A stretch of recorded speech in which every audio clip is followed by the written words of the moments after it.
Hi, I'm Gina Tabrizi, licensed marriage and family therapist, and I want to keep having these conversations with you. You know, last time I paused as I was speaking and these thoughts were coming to me, and the idea that I had was this concept of why me, and I talked about it at length, but I want to kind of answer that a little bit. The why me question now turns into why not me. Why not me? Why isn't it possible for me to heal? Why not me? Why can't I have all the opportunities that I see other people having? Why not get past this past, my trauma, my issues, my fears, my doubts? Why not? So start asking yourself that question and turn around the debilitating thought of why me, which presents you as a victim and keeps you stuck in that mindset. Why not me? Healing is possible for anybody, so why not me? Well, some of the things that hold you back are really important to discuss now. Now that you have a concept of trauma, you have a bit of understanding of how it interferes with your emotions and your relationships, it's now important for you to look at and decide for yourself, what are the things that are limiting my ability to grow and get past my past? And the two things that kind of stand out for me are addictions and codependency, because these are in my wheelhouse. They're things that I have worked with, navigated with, and I'm in recovery from my own codependency, and I've worked with addicts and alcoholics my whole career. When you have any trauma in your life, trauma is a beautiful invitation for addictions because it creates such a hole in your soul, and you desperately want to feed that hole. And we do that in very addictive ways. We overeat, we spend, we shop, we become sex addicts or gamblers. There's different ways that when that trauma leaves you ripped open and empty and violated, you want to fill up, you want to numb that pain, and you want to diminish and decrease any remnants of it in your life. You don't want to see it, you don't want to know about it, and you don't want to feel it. Now, I've discussed this at previous talks and explaining to you the different ways that it creeps into your life, but now here you've developed this pattern of behavior that is so toxic, like addiction is. It limits you. It doesn't allow you to live the life that you want to live. It causes you to feel shame and fear and doubt. You hide, and you're self-destructing. On a daily basis, addiction is a form of self-abuse and self-destruction. If you've never thought of it in that way, it's important to, and we can even say it's a passive form of suicide. At least it's what I've called it before. Because doing something so destructive on a daily basis is rolling the dice in terms of your health, in terms of your life. And many, many people wind up overdosing, caught in the trap of addiction, and it was never their intention to do so. And that's why I say it's a passive form of suicide. Why is it important to bring this up now? Why is it important to understand? Because if you have begun to work through your grief and letting go of your emotions and feeling your strength and power and healing, but this trigger, this behavior, this pain keeps holding you back in your addiction or your codependency, which I'll explain in a minute, it keeps you from taking the next indicated steps to be fully free and functioning and alive. And be a person who can now say, my trauma is behind me, it doesn't define me, it's not who I am, it's not part of my story any longer. Your addiction is crippling, and if you didn't understand that you had trauma before you had addiction, or listening to all of my talks, you haven't understood that, you now know your addiction is trauma. On a daily basis, you're traumatizing yourself, and you're limiting your growth, and you're stifling the person that is dying to emerge inside of you and become that wonderful, important, self-actualized, and whole human being that we all are seeking to do in our lives, seeking our purpose and seeking our passions. Addiction doesn't allow you to see the forest through the trees. It keeps you from understanding what you deserve, what is available to you, and the many pleasures and joys in life that you can experience when you're no longer intoxicated, inebriated, and under the fog and under the cloud of any kind of substance. Your addiction is playing into the trauma. It's actually feeding it and keeping it very much alive. By not allowing you to address it, to look at it, and to go through the emotional grief of the trauma, the addiction is actually feeding the monster that is trauma that resides inside of you. So now you have an understanding of the trauma and what it's done and who your perpetrators are and what you want to let go of emotionally, but now you're stuck in the trap of addiction. This is the time to address it now. You have the right to heal, and it's your time to heal. There is no time like the present. If you say, I'm going to get sober tomorrow, tomorrow comes and goes, and then 10 years comes and goes, and 20 years comes and goes. Believe me, I work in addiction treatment centers, and I see on a daily basis people in their 40s, 50s, 60s, 70s, and even in their 80s still trying to say, well, maybe I'll get sober tomorrow. Today is the day for sobriety. Because while you're abusing yourself in this way, you will never feel joy, you will never feel whole, and you'll never heal the relationships that have probably been damaged in the wake of your addiction, and certainly because of the wake of your trauma. By using substances, you're saying, I don't deserve to feel better, and whatever happened to me, maybe I still had some part in. So I want you to understand, by keeping the addiction alive and it's feeding the trauma, you're also speaking to the trauma and saying, I believe you that I deserve this. I believe that somehow that I am a person who isn't worthy and isn't deserving. And so therefore I am going to punish myself for the entirety of my life because of this horrible event that happened to me way back here. And maybe it wasn't way back here. Maybe it was a year ago. Maybe it was 6 months ago. Despite that, remember this, that you're still alive, and there's still a reason and there's still a purpose that you are here that you need to fulfill. And you cannot do that while you're drowning in substances. It's so important for you to get this, because it is the key for you to move forward. If you can understand that the trauma has a big part of fueling that addiction, then maybe you won't feel the insanity of it, because it is an insane illness. It causes you to feel obsessed, and you're compulsive, and you're driven to do these behaviors to keep creating within yourself this feeling of high that never comes. It came and it went, and it came and it went, and it never comes back, and you're always chasing this high that never really relieves you of the emotional pain and the shame and the hurt and the wounding that you've been carrying all these years. So now is your opportunity to say, look, if I'm going to look at this trauma, then I'm going to put down this substance, and I'm going to give myself permission to have an opportunity to heal. And addiction in the substances could be food, it could be sex, it could be pornography, it could be gambling, it could be shopping. So think about different ways where you're obsessing. It could be even exercise for some people, especially if you have an eating disorder.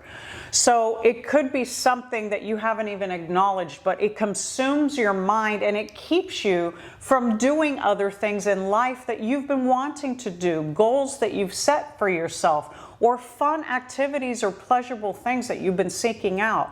So really think about it in this moment right now, and take an inventory of your life and see where you're acting out obsessively, where you're doing things over and over again despite the consequences, where you keep using substances, alcohol, food, whatever it is, gambling, and it keeps interfering with the quality of your life, and you keep having dire consequences for the behavior, but you keep doing it anyways. You see, your trauma wants to tell you that you're not enough and you're not good enough, and so therefore you do deserve the punishment that's happening in your addiction. Please hear that and say to yourself right now, that's an absolute lie. It is an absolute lie that I am undeserving. I am just as deserving as any human being walking on the planet. But as long as I'm under the cloud of the addiction, I will never know that I deserve so much more than this moment, than this pain and this suffering that I'm going through. So I invite everybody that has those addictions or a propensity towards addictive behavior right now to take that inventory, look at yourself, and think, can I do this different? Am I tired of this behavior? Am I doing this because I keep having nightmares or night terrors about my trauma? Is it because I'm in an abusive relationship and I'm trying to hide and I don't want to feel my emotions? Because I've talked about all of the important ways that you got to feel your feelings, you have to grieve, you have to let go, and you have to tell your story in order to get past it and in order to thrive. And your addiction isn't allowing to do that. It isn't allowing you to do that. So if you are aware of that as you're taking that inventory now, then this is a challenge for you to say, what if just for today, what if just for this moment, I put this down and I made a decision for myself that I deserve to heal and I go on a different path in my life. I think that you'll find that you will be inspired as you do that, and you'll start to see what you're capable of. We never know what we're capable of until being brave is the only thing that we have to do. And giving up substances and giving up toxic relationships and working through trauma is the bravest thing that you could do. And it is also one of the most vulnerable things that you can do. I want to now shift over to talking about codependency. I'm putting these two things in the same context because a codependent is a person that's dependent on trying to get their love and their emotional needs met by an addict. So it only makes sense that these two things would be talked about in conjunction with one another. And codependency is a much broader term these days. That's the original meaning, is that I'm dependent on an addict, I'm trying to fix them, I'm trying to rescue them, I'm trying to love them, because really I'm trying to get love for myself. If I save you, if I heal you, if I rescue you, then maybe I'm deserving of love myself. That is the Achilles heel of the codependent. It looks like we're being very giving and very altruistic and very helpful, when in reality, it's a control issue. I'm trying to control the dynamics of a relationship so I don't lose you, so that you don't leave me, so that I don't feel rejected. Those are the underlying themes for the codependent. Interestingly enough, the addict doesn't feel much different. They want to take you on their ride and on their journey, and oftentimes they want to hold you hostage while they're in their addiction so that they feel like they're not alone and that they're not such a miserable person that you've written them off, or that society has written them off. They still want to feel part of something. So the codependent steps in to want to save that, to fix that, to rescue that. And in reality, the codependent is drowning just as deeply in their own self-loathing and their wounded self-esteem. For the codependent, they now have to realize that I cannot fix you when I can't even fix myself. I can't focus on you when I'm depriving myself of all the things I need to get better and all the things that I need to be well.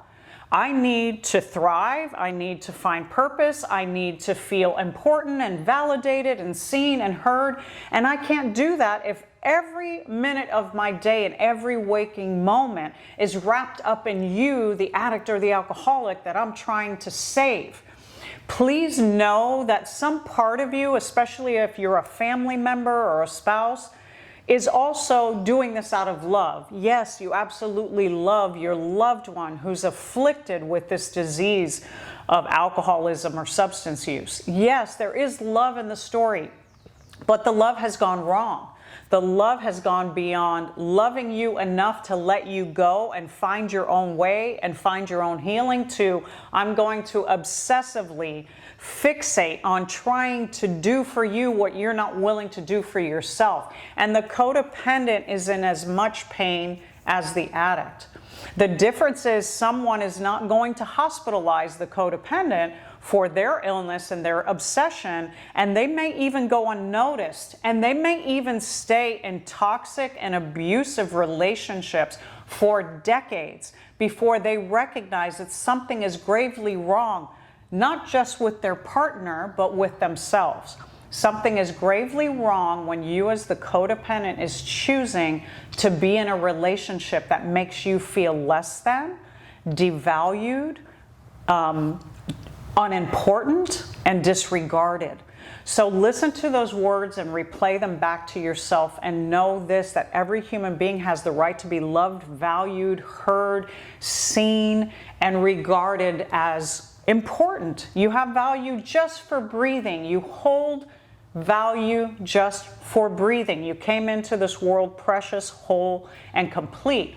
And through all of this history and all of the story and all of the things that I've shared with you, through your broken relationships, through every trauma that happened to you, to dysfunctional families, to abusive families, to sexual violence and hideousness and horror and drunkenness and depravity and all of these things that happen in your trauma, in your addictions, in your codependency, you have now come to that point where you have forgotten that you are precious and whole exactly the way that you are.